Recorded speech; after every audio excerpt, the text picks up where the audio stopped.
আসসালামু আলাইকুম। আমি কিয়া রহমান আমার কুকিং চ্যানেল থেকে আপনাদের সাথে আবার একটা ব্লগ শেয়ার করছি। আশা করছি আপনাদের কাছে অনেক ভালো লাগবে।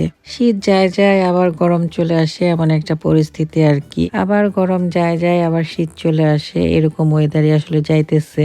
আবহাওয়া যেমনই থাক না কেন আমাদের ডিউটি তো আমাদের পালন করতেই হবে। এই যে সকাল সকালই বের হয়ে গেছি আমার ছানাপোনাদেরকে স্কুলে দেওয়ার জন্য। তো বড় কন্যাকে নিয়ে সকালে চলে গেলাম একটা সুপার মার্কেটে, এসে এখান থেকে কিছু চকলেট কিনে নিবা আর কি। আর ব্যাগে আসলে টুকটাক সবসময় চকলেট থাকে, সে চকলেট খুব পছন্দ করে। তার মধ্যে সেদিন ছিল তার জন্মদিন, আর জন্মদিন হলেও তো আসলে আমি সবসময় অনেক ভালো ভালো কিছু রান্না বান্না করি। টুকটাক আসলে ট্রাই করি আমার ছানাপোনাদেরকে একটু খুশি করার জন্য। কিন্তু এই বছর হয়ে গেছে একেবারে উল্টা, আমি আসলে একদমই খুব বেশি একটা আয়োজন করি নাই। তাছাড়া মাঝে মাঝে আসলে হাতের অবস্থাও খুব টানাটানি থাকে, তখন দেখা যায় মাছটা অনেক বেশি বড় হয়ে যায়। যদি আসলে মেয়ে মনে করতেছিল যে আজকের দিনটা আসলে অনেক বেশি স্পেশাল হবে, অনেক কিছু করব তার জন্য, কিন্তু ওই যে শুরুতেই বললাম যে হাতের অবস্থা আসলে টানাটানির কারণে আসলে খুব একটা বেশি কিছু করতে পারি না। তো বড় মেয়েকে যখন স্কুলে নিয়ে যেতেছিলাম আর বলতেছিলাম আমি ছোটবেলায় তোমাকে এভাবে হাত ধরে নিয়ে যেতাম, তোমার মনে আছে? ও শুধু হাসতেছিল আর বলতেছিল যে বড় হইলে আসলে সে ভিডিও গুলা দেখবে আর বলবে যে আম্মুর সাথে আসলে কত সুন্দর সুন্দর সময় কাটাইছে। একটা সময় আসলে মনে হইতো বাচ্চাগুলো তাড়াতাড়ি বড় হয় না কেন, তাড়াতাড়ি বড় হয়ে গেলে আসলে আমার কষ্ট কমে যাবে। কিন্তু এখন যখন আসলে বাচ্চাগুলো বড় হয়ে যাইতেছে তখন আসলে তাদের ছোটবেলাগুলো অনেক বেশি মিস করতেছি।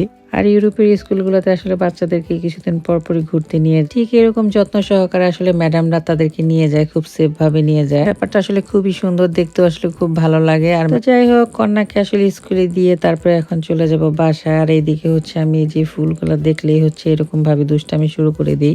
শরীরের বয়স আসলে বাড়লেও মনের বয়সটা এখনো সেই 16ই আছে। আসলে কি আর বলবো, মনের বয়স আসলে একদমই বাড়ে না। মনের বয়স যে কেন বাড়ে না সেটা আসলে বুঝি না। এখন আসলে বাচ্চাদের মতো খেলাধুলা করতে ইচ্ছা করে।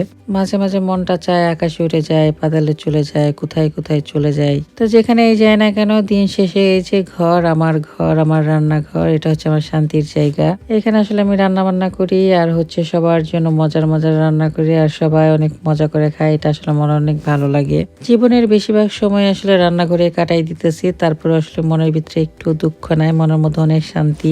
উচ্চ শিক্ষিত সুন্দরী রমণী অনেক ধরনের গুণের অধিকারী হয়েও আমি হাউস ওয়াইফ। এটাই আমার দায়িত্ব, এটাই আমার গর্ব। আমি আমার সন্তানদেরকে ভালোবাসি, আমি আমার সংসারকে ভালোবাসি, আমি আমার স্বামীকে ভালোবাসি, সবকিছু মিলিয়ে আলহামদুলিল্লাহ। মেয়ে আসলে স্কুল থেকে চলে আসলো, তাকে খাইতে দিলাম, মেয়ে অনেক খুশি। তবে মেয়ের জন্য এবার একটা কেক কিনে নিয়ে আসি নাই, এটা আমার দুঃখ আর কি। কিনে তো আনিও নাই, বাসায় আসলে বানাই না। কেক বিহীন আর কি জন্মদিন ছিল। তো যাই হোক, আমরা আবার বিকেল বেলা বের হয়েছিলাম চেরি ফুল দেখার জন্য। মেয়েদেরকে নিয়ে একটু হেঁটে আসলাম, ঘুরে আসলাম আর কি। অনেক বেশি গাছ ছিল না, তবে যে কয়েকটাই গাছ ছিল গাছগুলো ভর্তি ফুল ছিল, দেখতে আসলে অনেক সুন্দর লাগতেছিল। আর এখানে ছোট একটা পার্কের মতো আছে, বাচ্চাদের একটু খেলার স্পেস আছে, তো এখানে আসলে খেলাধুলাও করতেছিল বাচ্চারা। মোটামুটি বলতে পারেন পিকনিক করার জন্য খুবই সুন্দর একটা স্পট আর কি। তো বিকেলের টাইমটা আসলে মেয়ের অনেক খুশি ছিল, সবাই আসলে খেলাধুলা করতেছিল, আর আমার এই টুনটুনি বুড়ি বসে বসে সবাইকে দেখতেছিল।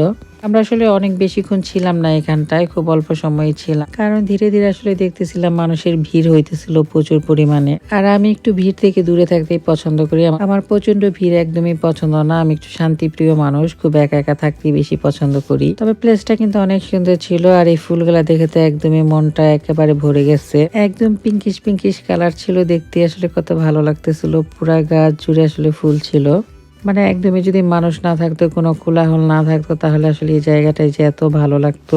এই যে এত আসলে রোদ দেখতেছেন না, রোদের মধ্যে আসলে প্রচন্ড বাতাস ছিল, বাতাসে তো ফুলগুলা তো দেখতেই পারতেছেন কিভাবে দুলতেছে।